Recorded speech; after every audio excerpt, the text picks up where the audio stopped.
मैं अमजद इकबाल मेट्रो से पाकिस्तान के साथ इस वक्त मौजूद हूँ कराची प्रेस क्लब में। आज चलते हैं ताजिरों की प्रेस कवर में, उन लोगों से बात। टिम्बर मार्केट से लिया गया है, ये आज हमने एक्सपोर्ट किया। जो लाइसेंस किए गए हैं उनको कहीं वैलिड नहीं है, कहीं भी सिविल कोड में वैलिड नहीं है। साथ साथ 35 के करीब हमारी जो वारंट है गिरफ्तारी जारी हुई है याकूताबाद थाने में।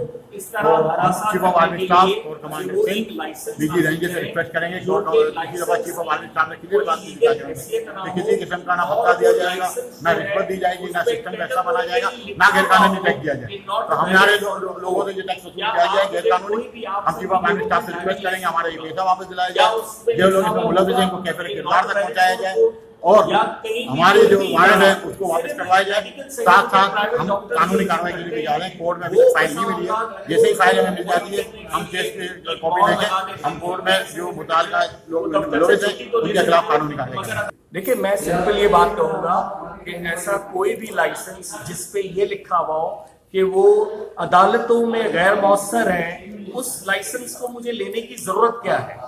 फिर एक लाइसेंस ऐसा इशू किया जा रहा है जिसका कोई नेशनल बैंक का या किसी भी जो है बैंक का कोई चालान मुझे नहीं दिया जा रहा है कि मेरी उस लाइसेंस की फीस क्या है, उसका फीस स्ट्रक्चर क्या है, मुझे क्यों लेना है। मेरा जो कारोबार है, मैं उससे, मेरा एग्रीकल्चर से मेरा कोई ताल्लुक नहीं है।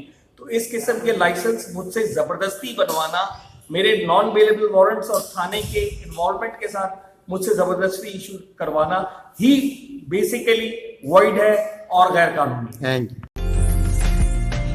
उम्दा में पकाएं और जी भर के खाएं।